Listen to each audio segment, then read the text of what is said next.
பலன் வரணும்னு சாஸ்திரம். அதனால கடைசி நாள் அன்னைக்கு நாம் ராமாயணத்தை கேட்டுவிட்டா எல்லா நாளும் கேட்ட பலன்னு ரிஷிகளே சொல்லியிருக்கா. இதை கதை சொல்றவா அவசியம் சொல்லணும்.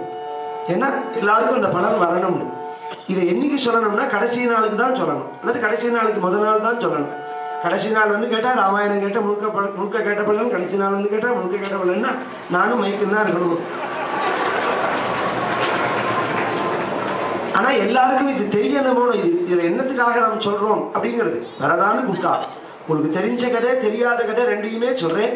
அயோத்திங்கிற ஒரு சரையூ நதிக்கரையில உள்ள ஒரு நகரம். சூரிய வம்சத்துல வந்த ராஜாக்களே ராஜ்ய பரிபாலனம் பண்ணின்னு வந்தார்கள். தர்மிஷ்டர்களான ராஜாக்களுடைய பரம்பரையில தசரதன்கிற உங்களுடைய பிதா ராஜ்ய பரிபாலனம் பண்றார். அவருக்கு 3 மனைவிகள், கௌசல்யா, கைகேயி, சுமித்ரன்னு. 3 மனைவிகளுக்கும் குழந்தை பிறக்காத போது வசிஷ்டரை வச்சுண்டு அஸ்வமேதம் பண்ணி ரிஷிசங்கரை வச்சுண்டு புத்திரகாமேஷ்டி பண்ண யாக குண்டத்திலேருந்து ஒரு தேவன் பாயசத்தை கொடுக்க, உங்க 3 அம்மாக்களுக்கும் அந்த பாயசத்தை பிரிச்சு கொடுக்க, அதை சாப்பிட்ட உடனே அவர்களுக்கு கர்ப்பம் ஏற்பட்டது. 12வது மாசம் நீங்க 4 பேரும் பிறந்தீர்கள். ராம லக்ஷ்மண பரதே சத்ருக்னா இது சம்ஜயான்னு 4 பேரும் பிறந்தீர்கள். உங்க அப்பா தசரதன் பரம சந்தோஷத்தை அடைஞ்சான். வசிஷ்டர் உங்களுக்கு நாமகரணம் பண்ணினார், உங்களுக்கு அக்ஷராபியாசங்கள்லாம் பண்ணி வச்சார், தக்க காலத்துல உபநயனம் பண்ணினார், வேதாத்தியனங்கள்லாம் பண்ணி வச்சார்.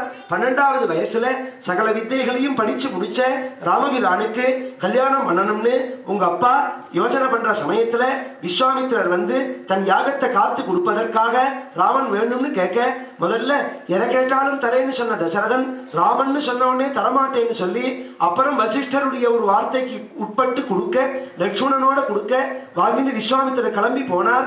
போற இடத்துல சரையூ நதிக்கரையில உங்க அண்ணா ராமனுக்கும் லட்சுமணனுக்கும் பலே அதிபலே முதலிய மகாமந்திரங்களை உபதேசம் பண்ணினார்.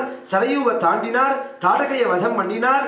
சித்தாசிரமம் விஸ்வாமித்திரருடைய யாகத்தை ரட்சிச்சு கொடுத்து சுபாகு முதலிய ராட்சசர்களை வதம் பண்ணி மாரீச்சர பகவான் தண்டிச்சு அனுப்பிச்சுட, அங்கேருந்து கிளம்பி மிதிலைக்கு வர வழியில அகல்யையும் கௌதமரையும் சேர்த்து வச்சு கங்கையினுடைய உற்பத்தியை சொல்லி ஸ்கந்தனுடைய உற்பத்தியை சொல்லி மிதிலா நகரம் சிவதனுஷ வர உங்க அண்ணா ராமபிரான் பங்கம் பண்ண உங்க அப்பாவுக்கு சொல்லி அனுப்பிச்சு, உங்க அப்பா சதுரங்க சைன்யத்தோட அந்த 4 பேரையும் பார்த்துட்டு, விஸ்வாமித்திரர் இந்த பக்கமும் 4 புள்ள இருக்கான், அந்த பக்கமும் 4 பொண்ணு இருக்கார்கள், அதனால 4 பேருக்குமே கல்யாணம் பண்ணிவிடலாம்னு தீர்மானம் பண்ணி உங்க 4 பேருக்கும் விவாகம் நடந்து கல்யாணத்தை முடிச்சுட்டு உங்க அப்பா அயோத்தி வர வழியில பரசுராமருடைய கர்வத்தை பங்கம் பண்ணி அவர் சேர்ந்து வைணவமான வில்ல வாங்கிட்டு பகவான் அகஸ்தியாசிரமத்துக்கு கொடுத்து அனுப்பிச்சார்.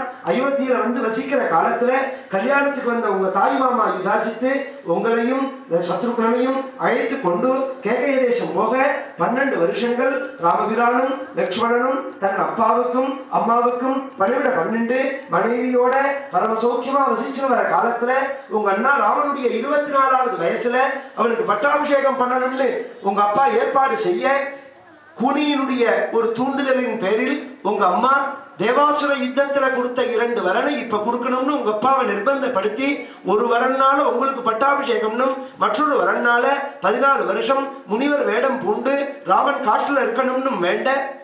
இதை கேட்டோடனே ராமபிரான் மனைவி சீதையோட தம்பி லட்சுமணனோட கானகம் கிளம்பி செஞ்சு குகனம் ஸ்நேகம் பண்ணிண்டு அவனுடைய கையால கொண்டு வந்த ஆலம்பாலால ஜட தரிச்சுண்டு பரத்வாஜர்கிட்ட ஆசீர்வாதம் வாங்கிட்டு சித்திரக்கூடத்துல வசிச்சார். உங்க அண்ணாவனுடைய பிரிவு தாங்க முடியாத உங்க அப்பா தசரதர் காலகதியை அடைய உங்களுக்கு சொல்லி அனுப்ப, நீங்க கிளம்பி உங்க அப்பாவுக்கு செய்ய வேண்டியதான ஔர்த்வ தெய்வீகமான கர்மாக்களை செஞ்சுட்டு 13வது நாள் அன்னைக்கு பட்டாபிஷேகத்துக்கு தேவையா உள்ள அத்துணை சாமான்களையும் எடுத்துட்டு கங்கைக்கரைக்கு நீங்களும் ஜட தரிச்சுண்டு கங்கையை தாண்டி பரத்வாஜாசிரமம் போய் அவர்கிட்ட ஆசீர்வாதத்தை வாங்கிட்டு சித்திரக்கூடத்துல போய் உங்க அண்ணாவை பார்த்து, உங்க அண்ணா வரமாட்டேன்னு உடனே அவருடைய பாதுகையை வாங்கின்னு நீங்க நந்தி கிராமத்துல பட்டாபிஷேகம் பண்ணி பாதுகைக்கு அதீனமா இருந்துன்னு வர. இது உங்களுக்கு தெரிஞ்ச கதை. இதற்கு மேல தெரியாத கதையை சொல்றேன்.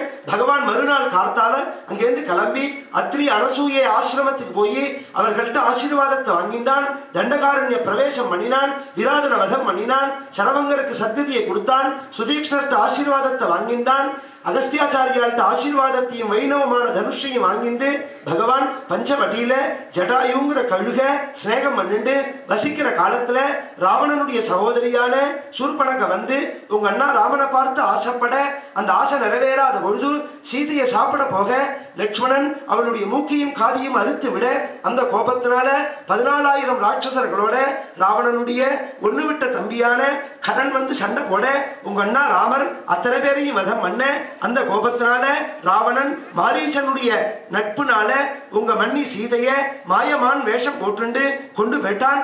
பகவான் சீதையை தேடிண்டே வர வழியில ஜடாயுவுக்கு மோட்சத்தை கொடுத்தார், கவந்தனுக்கு சத்கதியை கொடுத்தார், சபரி மோட்சத்துக்கு சாட்சியா இருந்தார். உங்க அண்ணாவுக்கும் எனக்கும் சமாகமம் ஏற்பட்டது, சுக்ரீவனுக்கும் உங்க அண்ணாவுக்கும் சக்கியம் ஏற்பட்டது. உங்க அண்ணா வாலிய வதம் பண்ணினார், சுக்ரீவனுக்கு பட்டாபிஷேகம் பண்ணி வச்சார். சத்தியசந்தனா உள்ள சுக்ரீவன் 4 திக்களையும் வானரங்கள் அனுப்பிச்சான்.